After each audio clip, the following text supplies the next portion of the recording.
Hey guys, welcome back to my channel. This is Charles from the channel Books on Stereo, and I'm here to bring you guys a really special interview. I have the Alexa Donne. If you haven't subscribed to our AuthorTube YouTube channel, go do that. But we're here today to talk about her first YA mystery thriller novel, The Ivies. Hi Alexa, how are you doing today?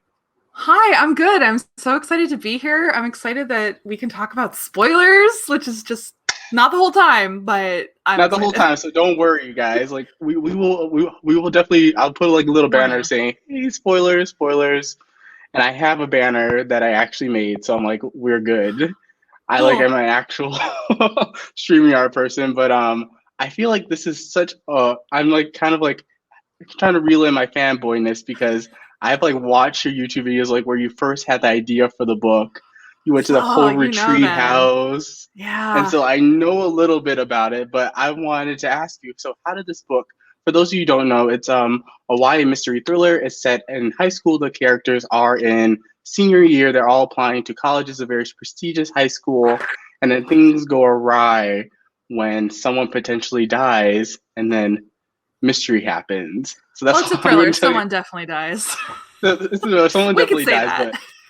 but and then the story goes from there. So like that's all I'm going to tell you. Very vague, but for Alexa, how did this book come to you? Like, did you always have the idea, or it just kind of hit you one day? Both. So I think this is the nature of ideas too. And people are always like, how do you Mhm, get ideas? I'm like, writers are weird. We'll nurse a kernel for years. And that's what it was for me. mhm, So I've done college admissions consulting on like I focus on essays because I'm a writer. mhm, I've done it since 2013. And I really enjoy doing it. mhm, I do it pro bono in LA with underserved teens through a writing organization, and I did it private for a few years. I had to stop doing it because I got a book deal, and I was like, I cannot handle all this. But I love working with teenagers on their college stuff because mhm, I wish I had had help. I'm super embarrassed by my college essay. Somehow I got into college. It's a miracle. Um, but going to college on a scholarship specifically, mhm, like changed my life. I believe in mhm, education and I hate how much college costs. It's mhm, upsetting. And college admissions has become psychotically competitive. And I work with these mhm. students and I'm like, can I curse? Yeah, yeah, Okay, of well, course. I'm like, well, I don't the monetization. I'm like, holy shit, when I see the stuff that they go through, but Mhm, then I read YA and God, so many YA books get it wrong. I'd say the vast mhm, majority. And you read enough of those. And so I had it in the back of my head, I was like, I have all this knowledge. I've spent hours of my life on College Confidential and applying to mhm. college subreddit. These are I'm in these Yep, communities you're in deep. and I write YA. Why haven't I written a book about this? But I don't Mhm, write YA contemporary. And also other authors I felt had kind of cornered that well. There was mhm, a YA a couple years ago about a girl who wrote college essays for other kids at her mhm, school. There was one about mhm, someone who was running an SAT scam. Like those YA contemporaries have been done. mhm. And so I didn't have an angle until one day, it was November 2018. I was like, murder someone. You're gonna kill someone. And I was like, because I love thrillers. I was like, like I have to have a genre spin. Mhm, So it would have either had to have been a killer romance idea or a killer thriller idea. And I was from oh. there, I was like, yeah, why would you kill? Like, would you kill for Harvard, and how would that work? I was like, it had to be Harvard, like I was about yeah. to say, like, in the book, I was like, I would have totally offed that character, and I don't know what that says about me, but I'm like, I get it. Like, you want to, Well, if someone's going to take your spot, I can step on your toes a little bit, so like, and kick Well, you down off the pedestal. and that's the thing. I wanted to put into a YA book all the things that I knew to be true that so many people don't realize and rarely makes it into books. Like that every school has an unspoken limited number of spots. That Mhm, you're lucky if there's two from a single high mhm, school, and your friends, your other students are literally your competition for your dream. It is mhm, it gets dirty and all that stuff in the book about like it's the luck of the guidance counselor you're assigned to. That is all true. Mm-hmm. That is all true. There's certain college counselors where if they have a friend at Stanford, their recommended students get into Stanford, and it gets dirty. And then of course there's all the money stuff, but I was like, I have to put all this stuff I know into a book that no one will believe, except of course for the teenagers who know this is true. Adults are like, what? And I'm like, but yes. like adults, like with those types of kids that will be in this book, they know what's up. Like I remember going through the whole college process and seeing people who are like in 4th grade. I'm like, what are you doing here? I was like, you're applying to college for like the next 10 plus years. But like they're already starting. So like I made a couple videos on my channel, and there are like 14-year-olds who are like watching them, and I'm like, live your life. I know why the pressure is to do otherwise. But so I constructed characters who were like, starting freshman year, they were on it. Let's sabotage our classmates. And I wondered how much of the college, I know a little of this from watching your videos. So how much did the college admissions scandal like influence the novel? Was it a ton, or were there some certain things that you plucked from it?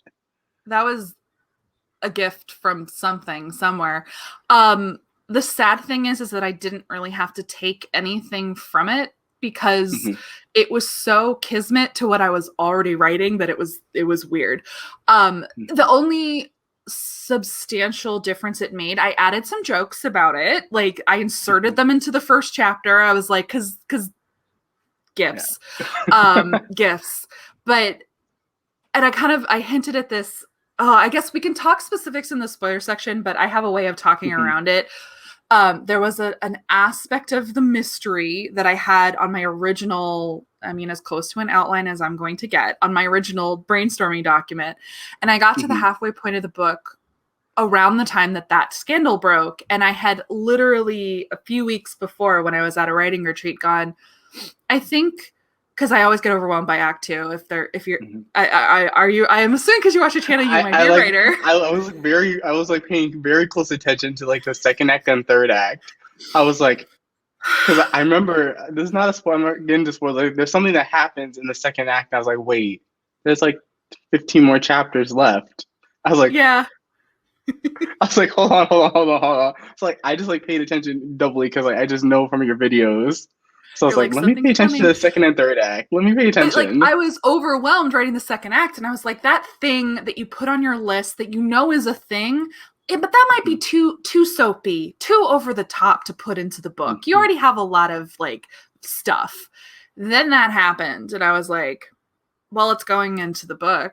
I was like, well, now it has to be in the book, because aspects of that federal scandal were they were both so ridiculous, but things that I knew happened. Although I kind of joke about it in the book because it's just true.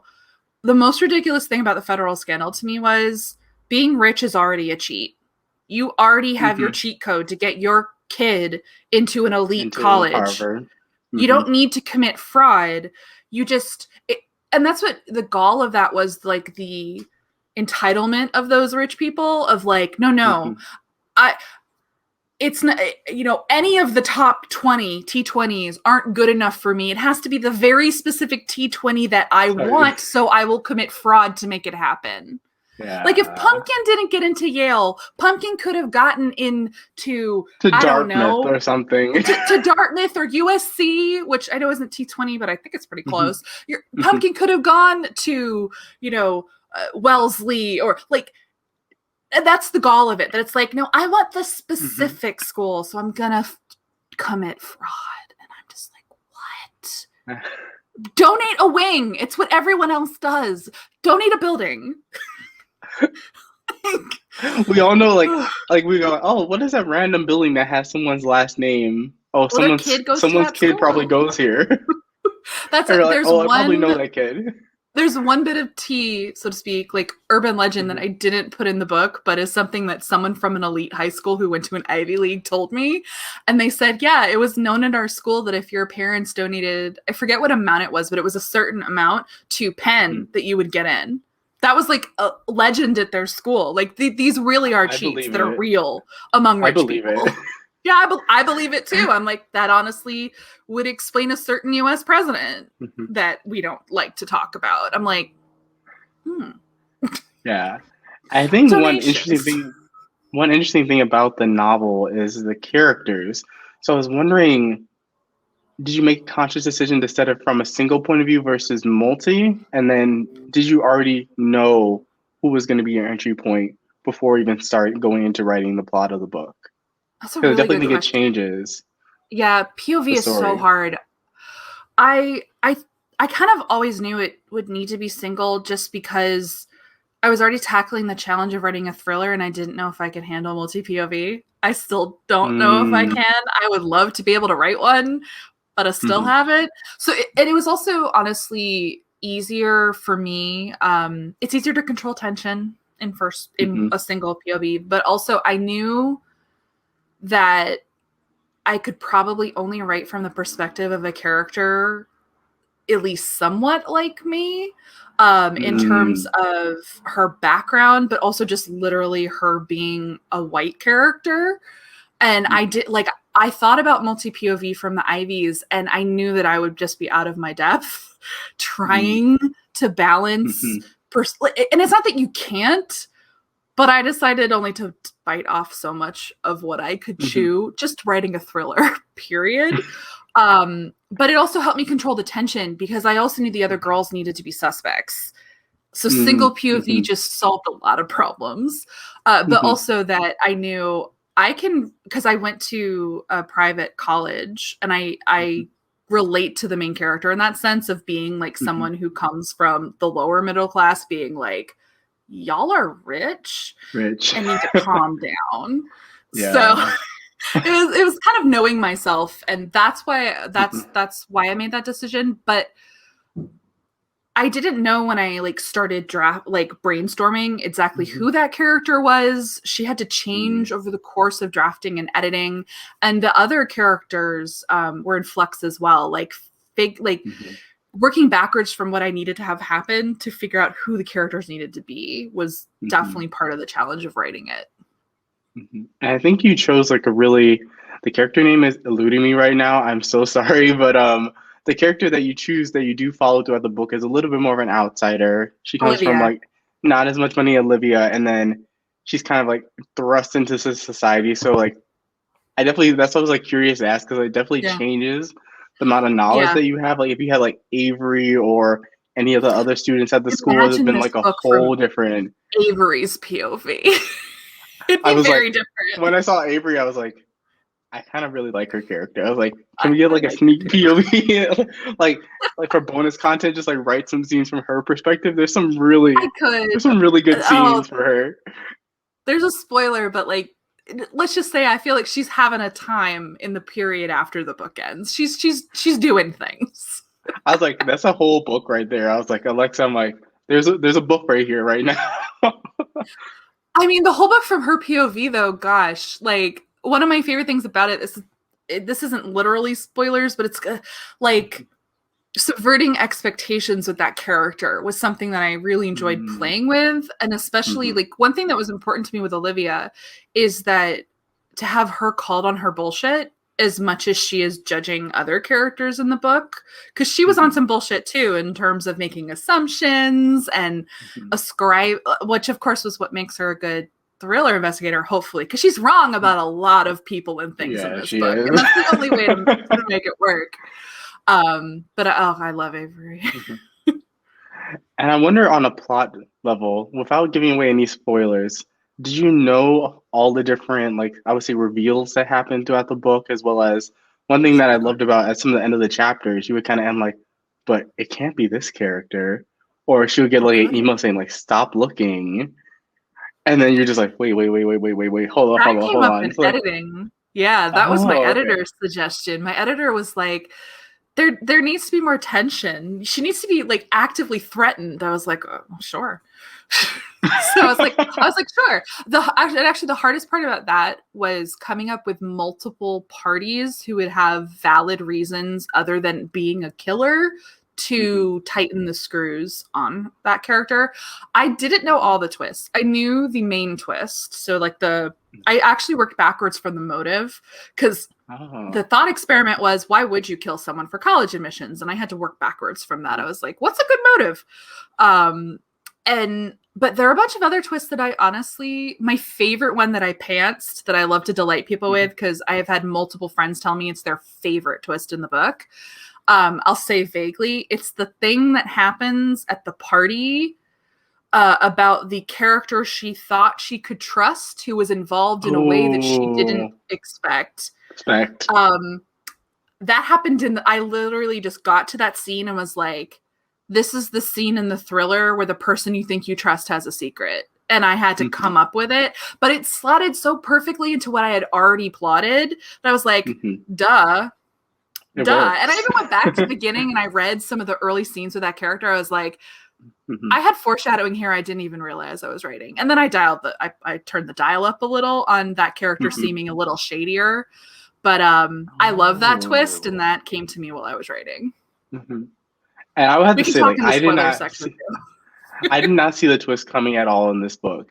Like, I was just kind of reading it, just kind of like, I was like, oh, wow, I did not see that. And then I was like, wait. I was like, that can't be that easily. In the first couple of shit, one thing I really love about the beginning of the book, I don't know if this was intentional, I find that a lot of mystery thrillers, like, start with, like, who died immediately on, like, page 1, versus we got a little bit of time. And I was like, is this wrong to me? And like, is this like in contemporary? Like, did I get bait and switched? Who's gonna die? And then it happens, and I'm like, oh.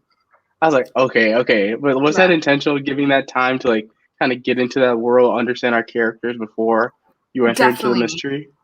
Especially because the key dynamic in the book is the friendship group, and it's who those 5 are, how they are at school. And there was only so much I could show before someone dies, but I needed at least to show them acting together as a group, but also some individual interactions with Olivia and that character.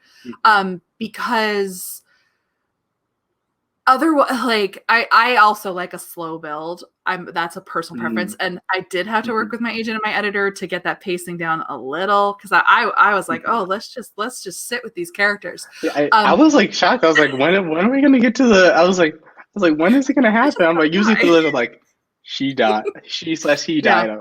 I'm being vague, so like no spoilers. But I was like, I like that time because like you get to understand. Like, did you come up with assigning each one of the Ivies, like one of the girls to each school before, like when you was that kind of like something that happened later on? That was first, because I did know I needed, because I thought I have to think like Avery. If my plan is, it would be smart to gather a small group of people to do sabotage over a course of more than 2 years, but the kind that's deniable, which means you have to recruit people to do things. Basically, the how they worked is like Emma would do something for Avery, and Avery would do something for Margot, and so that they could always deny that they did it because, well, it didn't even benefit me. What are you talking? So that was how they worked. But also, thus, I thought like her, I was like, she would not be friends with anyone who would be real competition. So she wouldn't be friends with anyone who would have the same academic profile, the same interests. And what's actually interesting about the Ivies is they actually are really different. And when I see kids shotgunning all 8, I'm like, then you don't know who you are because they are not the same. And someone who would enjoy Dartmouth would hate Brown. So why would you apply to all 8? And so I thought of it that way. I did purposefully make sure at least like I was like, someone needs to be like a little like artsy hippy dippy because that's fun. I made Sarah like an activist type rather than arts type because artsy kids go to Yale too. I mean, there are several types of kids who go to Yale, but I based her off of a student I worked with who went to Yale who's very politically active, and that's something that happens at Yale. So I was like, okay, so that's interesting, and that's not like Avery because Avery only cares about herself, so she's not helping anyone. Love her. I love that girl, and actually, I love her so much. I love her. Olivia and Avery are actually the most similar, but from Avery's perspective, Olivia has no power, so she wouldn't really be a threat to her. And then Emma's your dark horse because But I had to think, and that's why I also made sure they had different personalities. Like everyone liked Emma and Margot, like at school. They are likable people that everyone likes. And that's part of why it's a whole thing. So yes, I thought of their, I actually worked backwards from their schools. That I wanted them to be relatively disparate Ivies. Like Yale, Harvard, Penn, Brown, and Princeton are pretty different. Relatively speaking. Penn and like someone who would thrive at Princeton can thrive at Penn, but that's splitting hairs. Olivia never wanted to go to Penn, so that doesn't even matter. But it does help, like, you like associate who the characters are really quickly. Like, oh, this character, this kind of gives a little bit of a sense of who they are, because there is a decent amount of characters that you follow throughout the entire book. And while reading it, it wasn't confusing at all, because I can always go back, like, okay, this character's here, this character's here. Okay, now these are 2 characters that we're following now. So like it was easy to get into. And so like when the reveals happened, I wasn't like, I have no idea who that character was, Alexa. I was like, I had no idea. Since I did have to, like, there couldn't be too many. So I had to be very economic when it got to the sabotage. I was like, they can only sabotage a small cast of characters so that you can keep them straight. It's like you don't have a reveal and then everyone's like, who's this character again? Like, that one character that was mentioned on page 5. I was like, really? Oh, and part of that too was I tried to make sure that the sabotage was memorable. Because, like, you'll remember the guy they catfished. You'll remember the girl that they spiked her protein shakes. Like, that's memorable sabotage. So now people know some of the sabotage. That stuff was fun to come up with. Because actually, the friend who suggested spiking someone's coffee before the SAT, I have new respect for that friend. That's a good tactic. That's a really good tactic. In their defense, not that they would do that, but they said they once got sick before the SAT, and that's how they got the idea. Oh yeah, they got sick before the SAT. They said it was miserable. Like, I would have done laxatives or something in their coffee. Oh, that's like a whole level of, like, if I'm going to sabotage, I might as well just like go all the way. That's a level of I'm whew, yeah. But I know I segged into sabotage, but a couple of the examples are real that I know people did, which is now people know this shit's real. Other than the murder, a lot of it was real. And I absolutely love this book. Like, it gave me If One of Us Is Lying vibes mixed with like Riverdale. Oh yeah, gave me that very Riverdale season 1 a little bit. Because season 1, yes. Season 1. We don't talk about the rest of the seasons. We don't talk about it got like, even I had to season stop. 1 is such a mood though. Even though like I was like huge, like when me and my best friend were like, oh my goodness, have you watched Riverdale? Like, who's your favorite character? I'm like, I'm Team Josie or whatever. Yes. Oh yeah. And I love Mean Girls. Like the references are pretty explicit. Like I just like got so many references. I was like, this will make a perfect like soapy like Netflix drama, like 13 Reasons Why, but like it's very aged without messy stuff about suicide. Like everyone's just like hooking up with each other, and then all of a sudden, oh my goodness, someone just died. Like it gave me that vibe. So I was like, I really, really enjoy reading it. But I think now we can actually switch into spoilers. Because with all mystery thrillers, like I read a lot, and it's hard to like get into them really without spoiling anything. Yeah, it's so hard now to contextualize them, you know? Yeah, I was like, I don't even think I can reveal who or whom died, but like we are in the official spoilers. You have been warned. The spoiler banner is down there, so you cannot get angry at me. You can turn away, and then you come back and watch this after you read the video. But Emma, did you know Emma was going to be the one who you're going to kill off? That's a good question. Yes and no. I'm trying to remember the genesis of it. I knew that one of the 5 girls had to die, and I kind of knew it was her, but I didn't know who she was, if that makes sense. So when I first picked her to die, and I in fact wrote it, because you know that I pants this book, she wasn't a fully formed person. So I didn't really develop who she actually was as a victim, but also as a horrible person before she died. I had to give multiple people reason to kill her, which was a lot of fun. That came later. And very, very briefly, in the very, very beginning of developing the plot, in terms of the motive, working back from the killer, that line at the end, like where I have a spoiler, so I can say where he says that it was either going to be Emma or Avery. That's kind of true. I did think backwards. I was like, the person who does this would kill one of those two. But I decided, you can't not. I love Avery. She's the perfect suspect. I thought it was going to be Avery. She's truly the perfect fall guy. Well, so, and also when I started it, it was between her and Tyler. It could have been Avery. It might have been her, but I kind of, I got like partway through and was like, no, it's got to be Tyler. Oh yeah. White privilege, white male privilege. Yeah.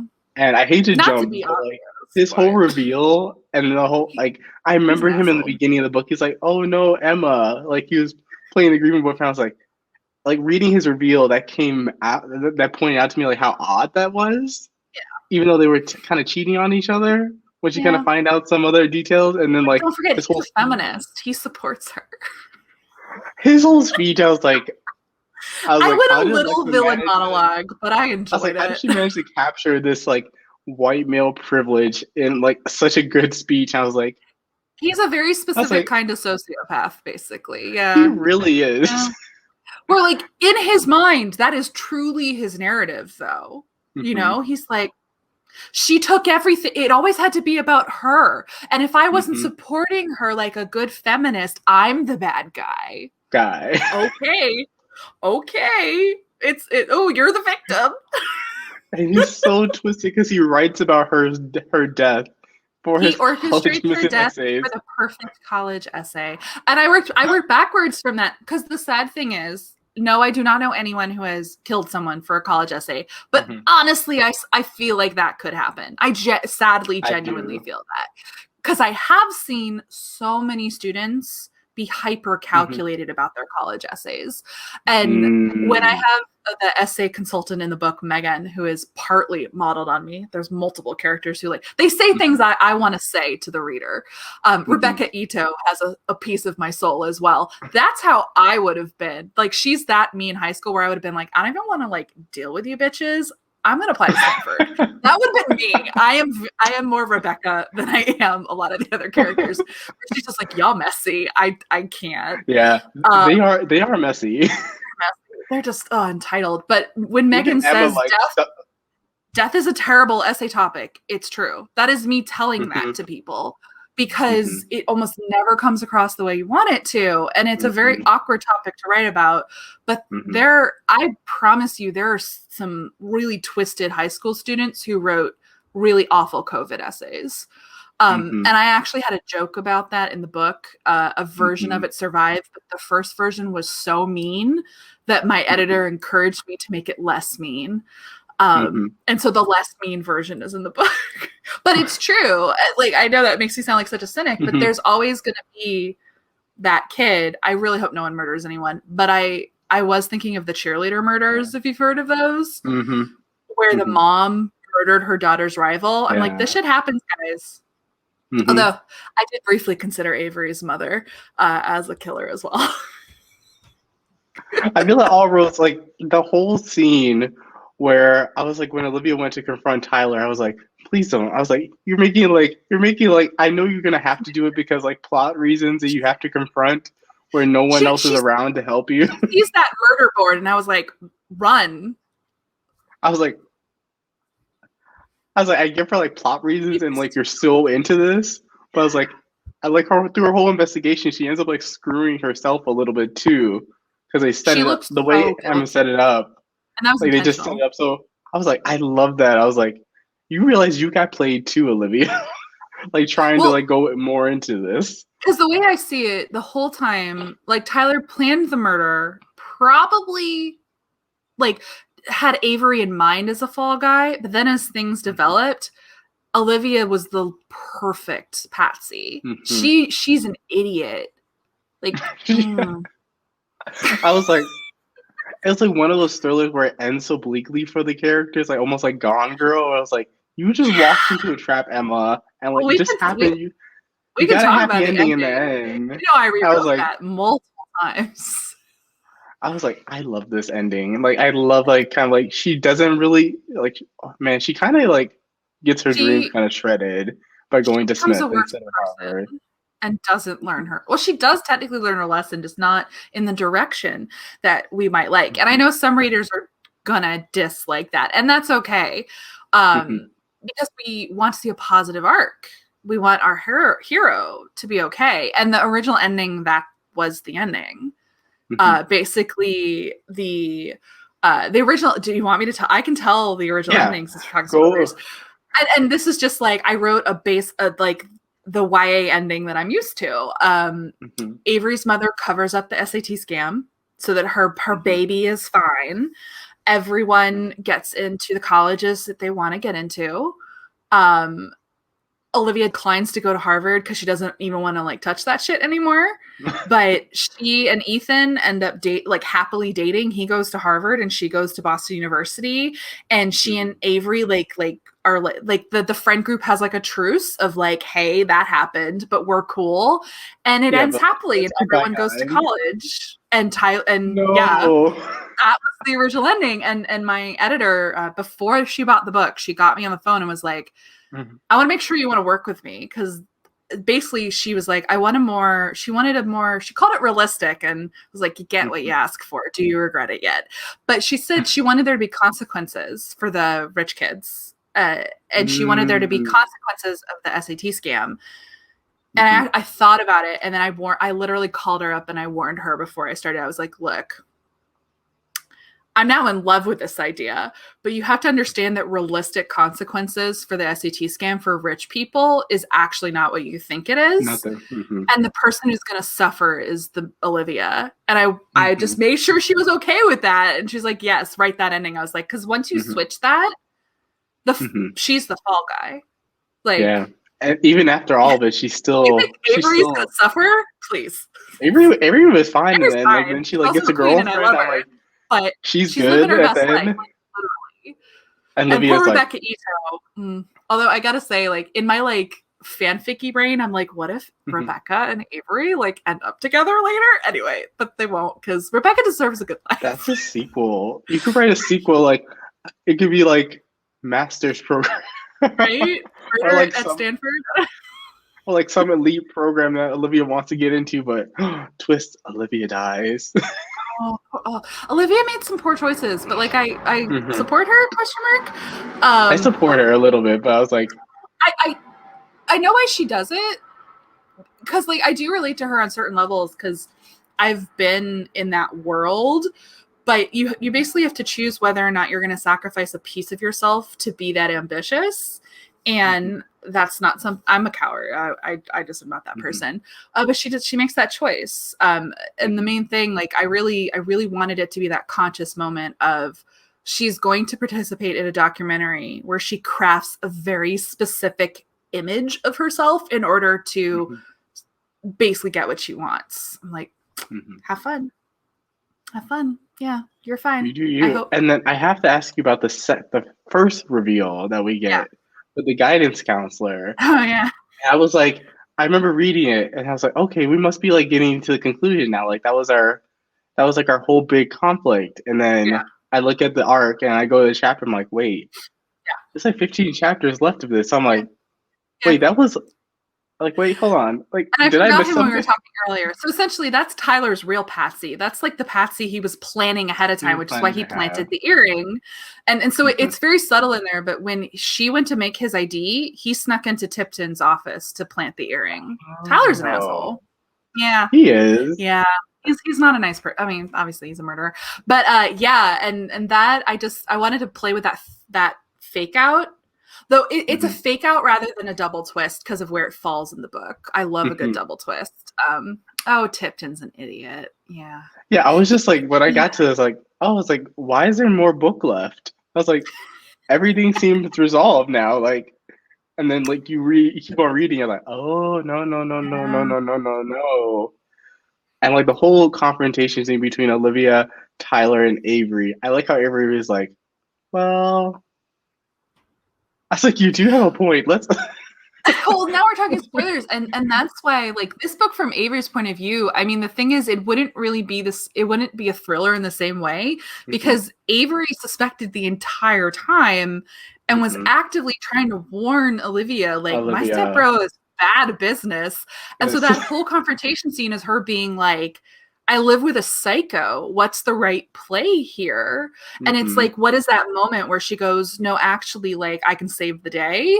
I love Avery. She love was that moment smarter where I than was like, are they everyone gonna else. kill Olivia? Like, are they gonna kill her? Yeah, I'm I like, know. I was really kind of just like, oh wait, like Alexa could really like do this. Oh God, can you imagine? Everyone's like, I'm saying it's a dark ending, and then they think I'm gonna murder my main character. But it is a dark ending in its own way. And the whole, oh God, Avery, I love her though. I reread that ending a couple times. I was like, oh wait, like that's kind of bleak how you ended things. Yeah, Like she does and get a little bit of happiness, but like it's still she gets it's what she like very wants. But is slim what you happy. want always the best thing for you? Mm-hmm. Because it means she has No. to keep playing the game with ruthless rich people, and she's never really Mm-hmm. going to be their equal or their peer. And the question Mm-hmm. is, will she ever realize it? And or what will she sacrifice to get to that Yeah. level if that's what she wants? Is it worth a piece of her soul? I honestly think there's hope for her in the sense that she's only 18 when that book ends. The real Mm-hmm. question is, what choices does Olivia make when she graduates from college? Because that's where the rubber really hits the road. That was the point in my life when I realized, oh wait, meritocracy is a lie. It's great. I got a great education, but I don't Mm-hmm. come from money, and that directly impacted my post-college career options. Like that Mm-hmm. was I didn't have a parent who would pay my rent in New York City, unlike a lot of my peers. And that's when you really realize what money is. And I'm Yeah. like, Olivia, what choices is she going to make? I don't know. She's not me. So But she's, would you consider going back and writing more in if someone Ivy's asked me world? to, maybe. I've thought about it, Mm-hmm. and I feel like it's more fun if you stay in the school, but then Mm-hmm. who else can I murder? I don't know. I have to think about it. Mm-hmm. But I was yeah, gonna I say thought, Olivia. oh, poor Olivia. Oh, I Olivia. was But like, see, I'm like, if I did you so that, hardcore. that would be college set, and we'd be getting into dark academia. And also, I sent her to a real school, and that would be that gets a little dicey. What was nice is I got my boarding school's fake. So I had a creative license because A, I didn't go to boarding school, but B, it's not a real school. So I was like, this Mm-hmm. school works the way I want it to. Whereas Smith is a real place. Mm-hmm. So yeah. Oh, that's. And we're talking spoilers now, so I can say the Mm-hmm. twist that I didn't plan ahead of time was Ethan. Oh, Yeah. I thought that was already like. Oh, okay. Him being the second test taker came to me in that scene. Moment. On the fly. Oh. Yeah. Oh, I just loved how like I so intricate. Like everyone is backstabbing everyone, and poor yeah, Olivia is just like oblivious to the clueless. whole time. I was like, And she's like, I was like, "What? You're Canadian. You can't. Why would you apply to Harvard?" And he's like, "It's right. Harvard." But I honestly like that worked out in my favor. That twist. He's based on a several characters are like homages to real people. So he's like very loosely based on a real student. I helped a Canadian with college admissions. She's so sweet. I love her. And so like he's like my wink to her, and it was very convenient to play against that expectation because it's true. Canadians don't have to write essays. They don't have to worry about like guidance counselor bullshit. It's just your test scores and your grades and whether or not they have a place and whether you meet the cutoff. It's just the admissions in Canada is completely different from here. So it's like, of course he'd be non-threatening. I was like, there's so many reveals. I was like, I can't keep up with like all these reveals, especially after the main one. I was like, I thought we were done. I was like, Alexa, is this going to be like 20 chapters of resolution? And I was just like, wait. I thought it was Avery in the beginning because you include like a little tagline at the end of the chapter. I was like, that's too easy. I immediately do that as a red. There's so many great red herrings that you put throughout the plot. I was like, no, that's too simple. But then you happen to reveal it. I was completely sold. I was like, this is it. This is obviously it. There's like, he's the person. Like you slept with a student. what I tried to play with too with Tyler, and it'll work for some readers and not for others, is he's actually very obvious. It's always the boyfriend. But then my job was to make it not obvious. I was like, but it's not the boyfriend, is it? Is it? Well, because what I try to play off as is it's usually a boyfriend because they're jealous. And so I basically tried to remove that completely and play off of that. So, because Tyler's an asshole. So he really is. Like, immediately when I read that scene, I just remember how he reacted to the death of Emma's. And now when I look back at it, I was like, it's kind of off. So sad. He's so sad. I was like, it was a little bit off. I was like, yeah, that was intentional. I get it, you're sad, but like, so that's it's grandiosity. It's an aspect of sociopaths. They're very charming. I made sure he was charming, but then they kind of exaggerate their emotions because they're mirroring what they think their reaction should be. So his speech at the memorial is intentionally really stupid, just over the top, like Emma was the best of all of us or whatever I have him say. I was like, yeah, I'm gonna milk this. And also just think he totally had pre-written her obituary for the school paper. 100%. Oh yeah, easily. Like now I just want to go back and like dissect everything that I missed because I feel like there's stuff that I still missed because there's so many things going on. There are a lot of there are Easter eggs in there. Yeah. And then how did you manage to keep that tension during the whole, like when she's like kind of going around finding clues? Because I would say for especially with YA, they tend to have like that's where it kind of hits the slumpy part of the book where you're like, okay, there's nothing really happening. You're finding out clues, and then you get to the reveals too. Like those are like, I'm like, okay, we're just waiting for the reveal to happen now. Yeah. So like, how did you keep that tension going where like she felt like it was like she was under some like duress? It was hard, and I didn't nail it on the first go. So this is like the writer side of it. Like you don't have to do it the first time. So the original draft, Olivia was she was a more self-aware mean girl. So she was they're actually that entire subplot of what did my friends really do behind my back did not exist. She knew because she actively participated in everything. And it was more the question of, I know how vicious my friends are. Thus, I believe that they could be a killer, have killed my friend and would kill me. And my editor's suggestion was to basically change it so that she's even more of an outsider. So my revision was switching it so that Olivia was far more used by that group, was left out of more of their social interactions, that they kept the worst things from her because essentially they didn't trust her enough. And that added extra threads. And so that was part of keeping the pacing pacey in Act 2. I mean, my editor is brilliant. It was such a good suggestion because all of a sudden, it's not just my friend died. I think my friend did it. It's my friend died. Maybe my friend did it.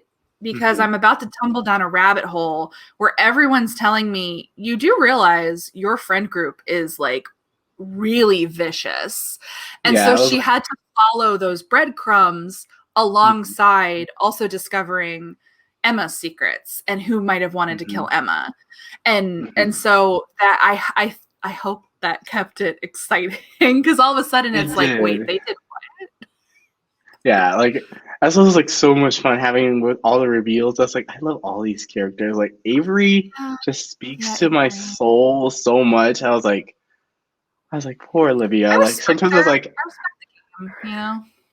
I respect her, but I was like, I'd be friends with them, but yeah, I would totally be friends with them. I think some of my friends are they probably would call us the Ivies. Even only if they didn't see the murdery aspects, right?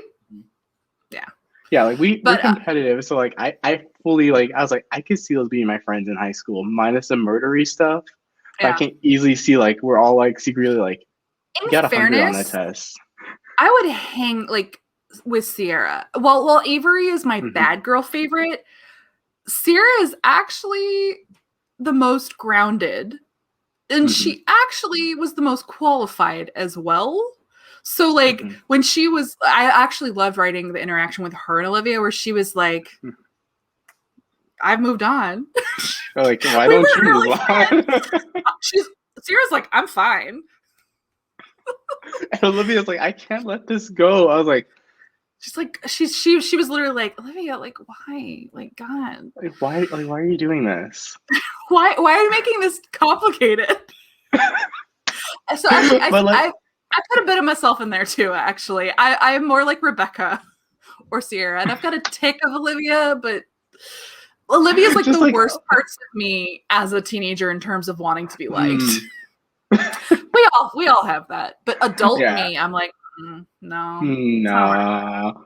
No. I was like, you need a character like Olivia to keep the drama going of the book, I because constructed, any other yeah. She had character, to be a little stupid, honestly. like And I Avery will would have just been like, no, no. like I'm I will say done. that I saw like some people say like Olivia was so stupid sometimes. How did she get into Harvard? I'm like, you'd be You could be book amazed. smart And you could and be just book not be smart street and smart. really bad at life and If- social stuff. Like, come on.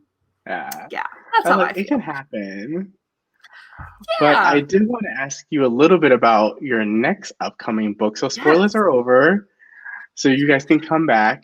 We're done. If you want to know, you could watch that whole section, and we basically spoiled the whole entire book for you. But it's still worth to read. That's one of the things, like the reveals, some mysteries, if you give away the reveal, it basically ruins the whole book, and you're just like you see a telegraph so far, but like there's Yeah. so many little reveals and so many little things that you put into the Ivies where it's like, okay, like I do it can hope survive that, some rereads. yeah, someone could, go like, oh, I want to read that again, because then you're watching certain characters a Hmm. lot more closely. I do hope for that. So like you can get that some like that extra benefit of rereads, because some mysteries, like the twist and you're like, Yeah. You're I don't like, really oh, care okay. anymore. Yeah. You're like the reveal was kind of weak, but I did want to ask you. I know on your YouTube channel you talked about your next book a little bit, so I was wondering, is there any more you can tell us about your upcoming book? Yeah. So, well, first of all, I'm also structuring it to be that kind of book. The Mhm. twist that you get, this next one is twistier. It's darker, but in a completely different way. So, like the Ivies was like, these are some messy girls being awful people. This next one is like, here's some like reasonably decent human beings, Mhm. but there's a lot of secrets in this town because I'm doing small town secrets.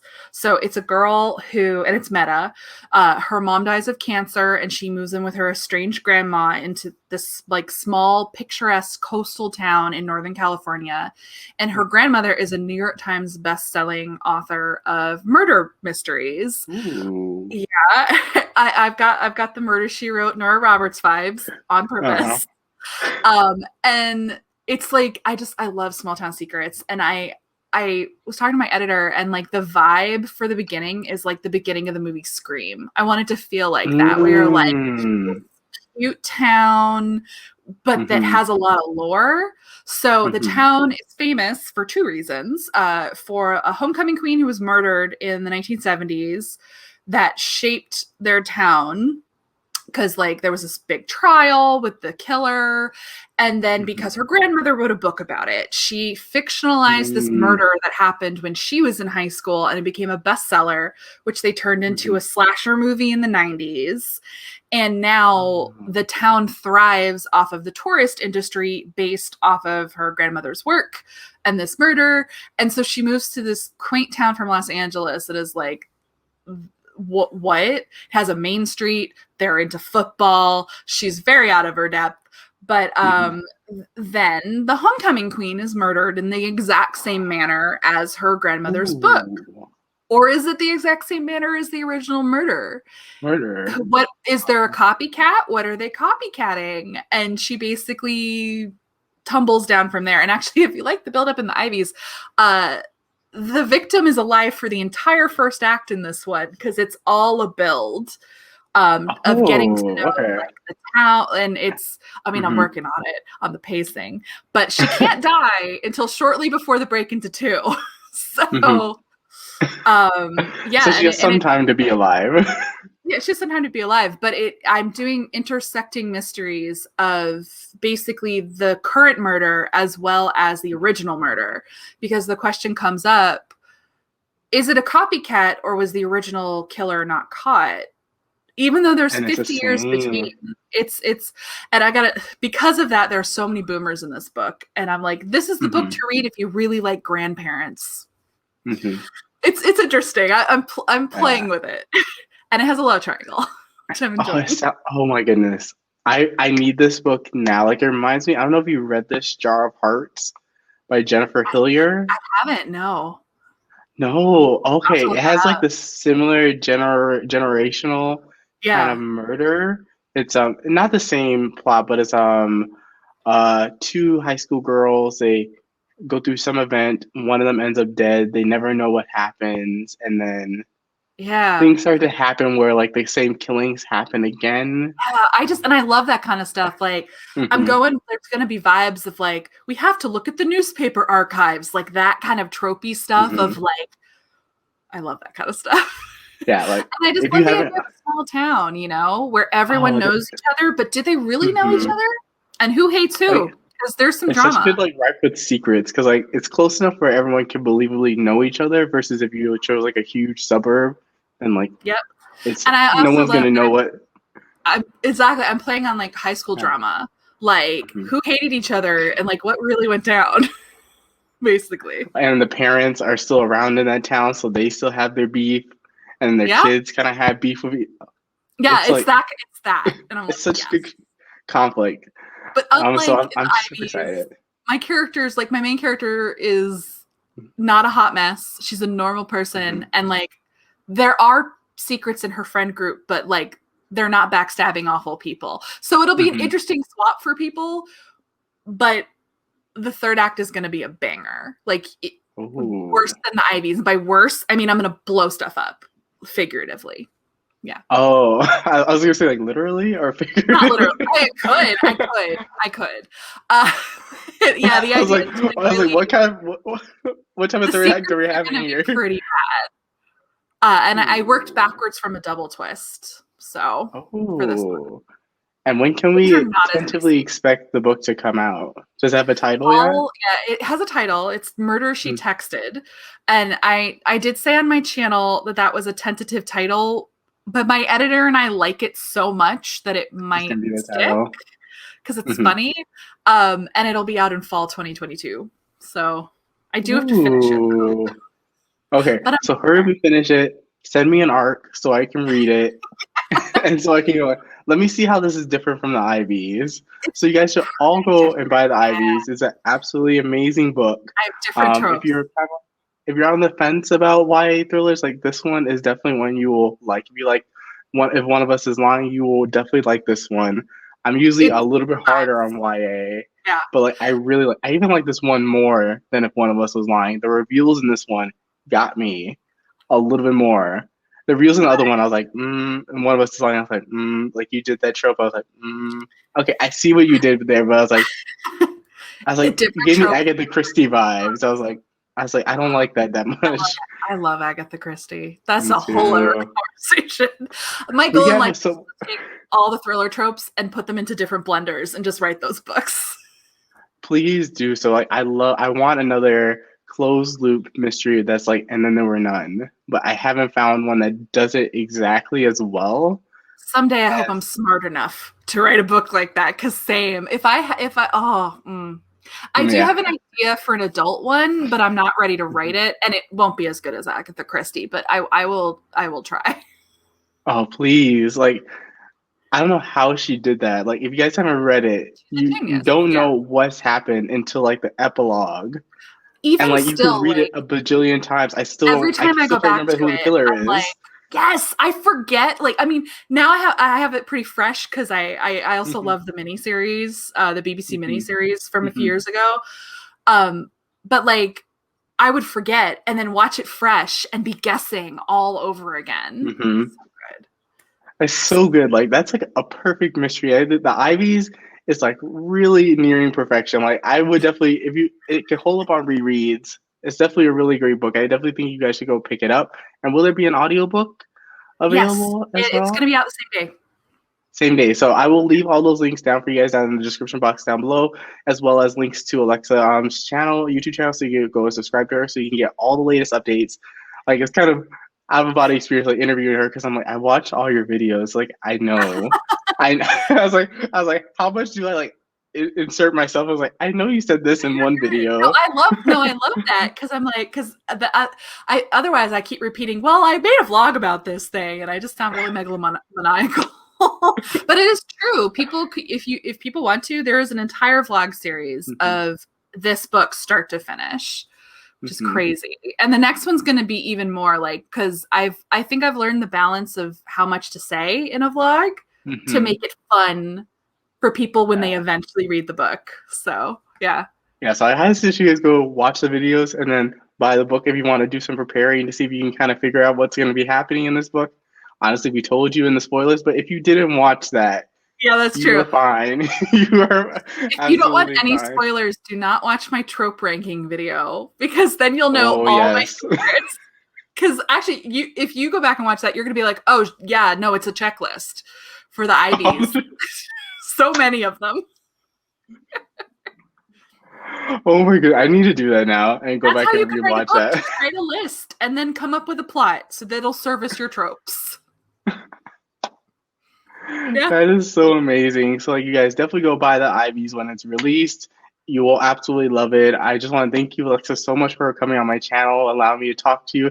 And we actually got to talk spoilers, so I'm super happy about that. It was a very hard interview to do. You're the first person I've done that with.